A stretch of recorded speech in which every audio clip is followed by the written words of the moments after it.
একটা সাধারণ গোছানো চ্যানেল শুধুমাত্র সৌন্দর্যই প্রকাশ করে না, বরং সেই চ্যানেলের একটা প্রফেশনাল লুক দেয়। ঠিক তেমনি ভাবে আপনি আপনার চ্যানেলের ভিডিওগুলোকে যদি একটু সাজিয়ে রাখেন প্লেলিস্ট আকারে, তাহলে সেটা দেখতে অনেকটা প্রফেশনাল লাগে এবং এটা কোয়ালিটিফুল লাগে। এবং আপনার ভিউয়ার্স বা অডিয়েন্সরাও খুব সহজে যখন যার যে টিউটোরিয়ালস প্রয়োজন, টেক টিউটোরিয়ালস বা এডুকেশন বা এরকম ক্যাটাগরি থাকে, তখন সেটা সার্চ দিয়ে খুব সহজে সেটা দেখতে পারবে বা খুঁজে নিতে পারবে। এবং ইউটিউব আপনার যে প্লেলিস্ট, সেই প্লেলিস্টটাকেও আপনার ভিউয়ার্স বা অডিয়েন্সের কাছে সাজেস্টেড ভিডিও হিসেবে পাঠাতে শুরু করবে। তো এই সকল বিষয়বস্তু আজকের ভিডিওতে আমি আপনাদেরকে রিপ্রেজেন্ট করার চেষ্টা করবো। হ্যালো ভিউয়ার্স, আমি Shakib Hossain from video tech. আশা করছি সকলে ভালো আছেন। আজকের ভিডিওতে আমি আপনাদেরকে দেখাবো কিভাবে আপনি একটা সঠিক নিয়মে প্লেলিস্ট তৈরি করবেন এবং কিভাবে আপনি আপনার ভিডিওগুলোকে একটা স্টেপ বাই স্টেপ ধাপে ধাপে সাজাবেন, সেই বিষয়টি এই ভিডিওতে দেখানোর চেষ্টা করবো। তার আগে বলে দিতে হচ্ছে, আপনি যদি এখন পর্যন্ত আমাদের চ্যানেলকে সাবস্ক্রাইব না করে থাকেন, তাহলে please hit the subscribe button, press the bell icon for next update. আর যদি অলরেডি সাবস্ক্রাইব করে থাকেন তাহলে অসংখ্য ধন্যবাদ। তো চলুন শুরু করা যাক।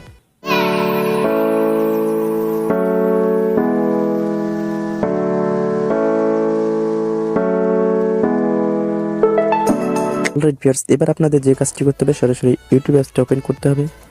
ইউটিউব অ্যাপস ওপেন করার পর আপনাদের সামনে যখন এরকম ইন্টারফেস হবে, তারপর এখান থেকে আপনি নিচের দিকে দেখতে পাচ্ছেন যে লাইব্রেরি সেকশন বা লাইব্রেরি অপশন, এটার উপর ক্লিক করবেন।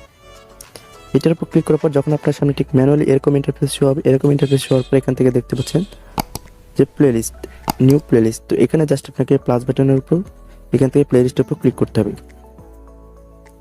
তারপর এখান থেকে নেক্সট বাটনে ক্লিক করবেন।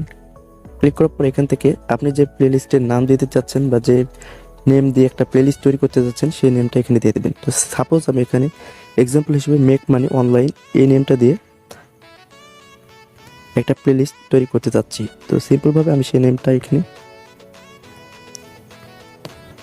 দিয়ে দিলাম। তারপর এখান থেকে আপনি কি প্লেলিস্টটা প্রাইভেট করতে যাচ্ছেন না পাবলিক করতে যাচ্ছেন। তো এখানে অলওয়েজ কিন্তু সবাই পাবলিক করবে, কারণ এটা তার ভিউয়ার্স বা অডিয়েন্সদের কাছে পৌঁছানোর জন্য বা দেখার জন্য, তাদেরকে অল অডিয়েন্স বা অল মেম্বার্স এখান থেকে এটা দেখতে পাবে। তারপর এখান থেকে এটা প্রাইভেসিটা পাবলিক করার পর এখান থেকে আপনি জাস্ট ক্রিয়েট উপর ক্লিক করবেন। ক্রিয়েটের উপর ক্লিক করলে এটা ইনস্ট্যান্টলি দেখবেন যে আপনার একটা প্লেলিস্ট অটোমেটিক ক্রিয়েট হয়েছে। তো এখান থেকে সি লিস্টের উপর ক্লিক করেন, তাহলে এখান থেকে আপনি দেখতে পাবেন যে আপনার প্লেলিস্ট এটা কিন্তু তৈরি হয়েছে। তো এখানে কিন্তু কোনো ভিডিও অ্যাড করা নেই, সেজন্য এটা সিম্পলভাবে নেমটা শো করছে। যখন এটাতে ভিডিও অ্যাড করবেন তখন সেটাতে ভিডিওটা শো করবে। তো এখান থেকে সিম্পলভাবে আমরা যদি ক্রিয়েটর স্টুডিওর ড্যাশবোর্ডে যাই, তারপর এখান থেকে যদি আমি আপনাদেরকে সরাসরি প্লাস বাটনের উপর ক্লিক করে এখানে দেখাই, তাহলে এখানে দেখতে পাচ্ছেন এই প্লেলিস্টে অ্যাড করতে চাই, এই প্লেলিস্ট অ্যাড করতে চাই, তাহলে কিন্তু এখান থেকে এটা জাস্ট ক্লিক করলে এটা কিন্তু ডান অপশনের উপর ক্লিক করলে এটা কিন্তু অ্যাড হয়ে যাবে। এইভাবে খুব সহজে আপনি আপনার ইউটিউব ভিডিওসের জন্য যে কোনো একটা প্লেলিস্ট তৈরি করতে পারবেন। আশা করি আমি আপনাদেরকে সম্পূর্ণ প্রসেসটি স্টেপ বাই স্টেপ বোঝাতে পেরেছি। এরপরে যদি কোনো প্রবলেম বা সলিউশন প্রয়োজন হয়, তাহলে অবশ্যই কমেন্ট বক্সে এসে জানাবেন, তাহলে আমি চেষ্টা করবো সেই প্রবলেমগুলোকে সলভ করার।